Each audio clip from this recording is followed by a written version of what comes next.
Bienvenue à tous sur Afrique Sport pour cette matinale du jeudi 18 août 2022. Au développement, nous ferons un petit tour au Sénégal pour parler de la collaboration entre Djambar et l'Olympique de Marseille. Et puis en Angleterre, Thomas Tuchel et Chelsea discutent d'une prolongation. Et en Espagne, l'Atlético de Madrid a refusé une offre de 130 millions d'euros pour Joao Félix. Voilà les grandes lignes de cette édition. Tout de suite, le développement avec Marcel Maron. On démarre avec Florent Ibenge qui vient de signer pour Al Hilal. Un nouveau défi et une nouvelle aventure sont lancés pour Florent Ibenge avec Al Hilal. Le technicien congolais a déjà fait ses premiers pas avec le club soudanais en coordonnant quelques séances d'entraînement juste après sa présentation à la presse lundi dernier. Le désormais ex-entraîneur de la RS Berkane se dit fier de son choix. J'étais fier quand Al Hilal m'a appelé. Je n'ai pas de plan de jeu spécifique et je choisirai la méthode qui convient au potentiel des joueurs, a-t-il déclaré en parlant de ses stratégies d'avenir avec la vague bleue. Avec lui, Ibenge ramène dans ce club Glody Lilepo, un joueur qu'il a propulsé durant son règne sous le maillot de Vita Club, un atout offensif important dans le nouvel effectif du coach congolais.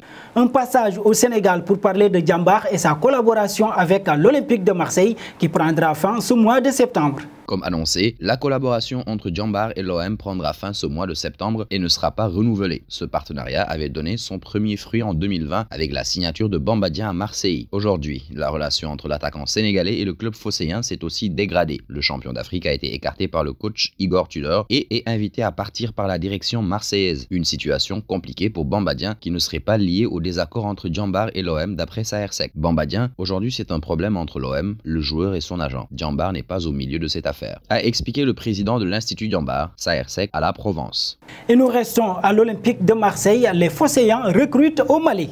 Quelques heures après l'annonce de l'arrivée de l'international burkinabé Issa Kaboré, prêté avec option d'achat par Manchester City, l'Olympique de Marseille a officialisé l'arrivée d'un deuxième Africain ce mercredi. Il s'agit du milieu défensif Soumaïla Traoré, âgé de 18 ans. Le Malien arrive de Djoliba au pays et s'est engagé pour 3 ans. Il évoluera dans un premier temps avec la réserve du club phocéen. Après le Sénégalais Bamba Dieng ou encore le Marocain Oussama Targaline de l'Académie Mohamed V, l'OM confirme ainsi son regain d'intérêt pour les joueurs talents issus du continent africain. Partons à Chelsea, l'aventure de Thomas Tuchel est pour le moment une réussite. Vainqueur de la Ligue des Champions, de la Super Coupe de l'UEFA, de la Coupe du Monde des clubs et finaliste de la FA Cup en 2021, le technicien allemand s'est bien adapté à son poste londonien, à tel point qu'il pourrait même prolonger. Selon Christian Falk, l'ancien entraîneur du PSG est en discussion avec les dirigeants de Chelsea à propos d'une prolongation de contrat. Actuellement lié aux Blues jusqu'en 2024, la durée de la potentielle prolongation n'a pas filtré, mais des négociations sont bel et bien en cours. Tuchel connaît actuellement un début de saison mitigé en Première Ligue avec 4 points pris en 2 matchs, mais une prestation peu convaincante face à Everton et une égalisation subie en fin de match face à Tottenham, ce qui lui a notamment valu de se chauffer avec Antonio Conte.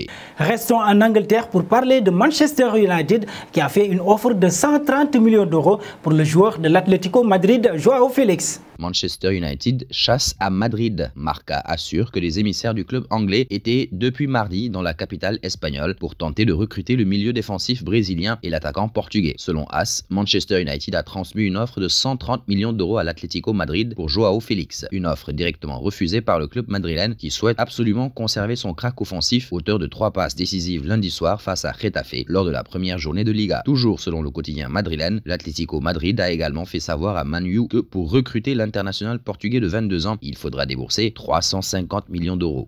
Nous voici arrivés à l'instant quiz avec 3 indices qui vont vous permettre de connaître notre joueur mystère du jour. Premier indice, j'ai déjà joué pour 3 clubs dont Sao Paulo FC. Deuxième indice, je suis un attaquant de 30 ans évoluant en Angleterre. Troisième indice, je m'appelle aussi Rodriguez qui suis. Vos réponses seront attendues en commentaire.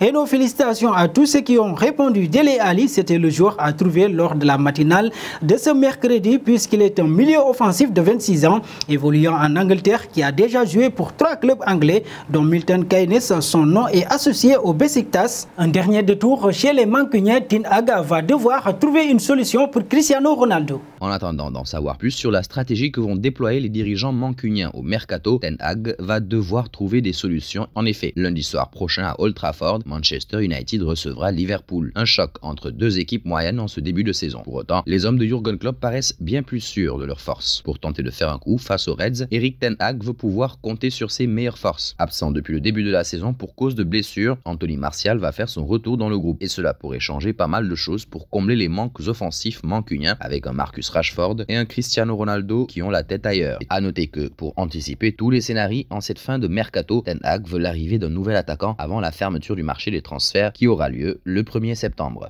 Merci à vous Marcel et nous arrivons au terme de cette matinale que nous bouclons avec la question du jour. Comment jugez-vous la gestion du dossier Bamba Dieng à l'OM? Vos réponses seront attendues en commentaire. Mais en attendant, n'hésitez pas à vous abonner sur Afrique Sport pour ne rien manquer des informations autour du football.